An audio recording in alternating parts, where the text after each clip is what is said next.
ಆ ಅರುಣ್ ಶೆಟ್ಟಿಗೂ ನನಗೆ ಏನೂ ವೈಮನಸ್ಸಿಲ್ಲ. ನಾವು ಅತ್ಯಂತ ಆತ್ಮೀಯರಾಗಿದ್ದೇವೆ, ಈಗಲೂ ಇದ್ದೇವೆ, ಹಿಂದೆ ಇದ್ದೆವು.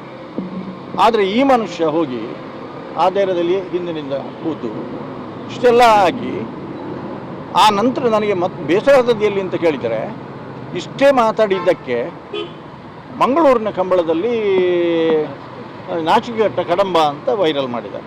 ಈಗ ಅದೇ ಸಮಸ್ಯೆ ಬಂದು ನಿಂತದ್ದು. ಈಗ ಇಡೀ 2 ಜಿಲ್ಲೆಯಲ್ಲಿ ಎಲ್ಲರೂ ಕೂಡ ನನ್ನ ಕೈಯಲ್ಲಿ ಇಲ್ಲ. ಯಾವುದು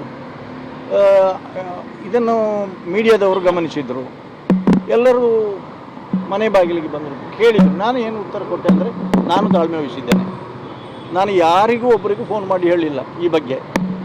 ಆದರೆ ಈ ಮೀಡಿಯಾದಿಂದಾಗಿ ಎಲ್ಲರಿಗೂ ಗೊತ್ತಾಗಿ ಈಗ ಎಲ್ಲ ಜಿಲ್ಲೆಯಲ್ಲಿ, ಈಗ ನಾವು ಬರುವಾಗಲೂ ಕೂಡ ದುಬೈಯಿಂದ ಜರಿಕ್ ಮಂಗಳೂರಿನವರು ಡಿಸೋಜ ಅವರು ಫೋನ್ ಮಾಡಿದರು, ಮತ್ತು ಎಲ್ಲ ಮಾಡಿದರು. ನಾನು ಹೇಳಿದೆ, ನನಗೆ ಕಂಬಳ ಮುಖ್ಯ, ನಾನು ಮಾತಾಡಲಿಕ್ಕೆ ಹೋಗಲಿಲ್ಲ. ಆದರೆ ಚೌಟ್ರು ಇದರ ಬಗ್ಗೆ ಅವರ ಕಂಬಳ ಆದದ್ದರಿಂದ ಒಂದು ಸ್ಟೇಟ್ಮೆಂಟ್ ಕೊಡಬೇಕಿತ್ತು. ಅವರಿಗೆ ಕೇಳಿದಾಗ ಅವರು ಅದನ್ನು ಸ್ವಲ್ಪ ಹಗುರವಾಗಿ ತಗೊಂಡಾಗ ಕಾಣ್ತದೆ. ನನಗೆ ಸಂಬಂಧ ಹಾಗೆ ಹೀಗೆ ಅಂತೆಲ್ಲ ಗೊತ್ತಿಲ್ಲ ನನಗೆ. ಮತ್ತು ನನಗೆ ಫೋನ್ ಮಾಡಿದರು. ನಾನು ಹೇಳಿದೆ, ನಾನು ಬಂದು ನಿಮ್ಮ ಕಂಬಳದಲ್ಲಿ ನಡೆದಂಥ ಇನ್ಸಿಡೆಂಟ್, ನೀವು ಒಂದು ಸ್ಟೇಟ್ಮೆಂಟ್ ಕೊಡಿ, ಹಾಗೆಲ್ಲ ಸರಿ ಆಗ್ತದೆ ಅಂತ ಹೇಳಿದೆ ನಾನು.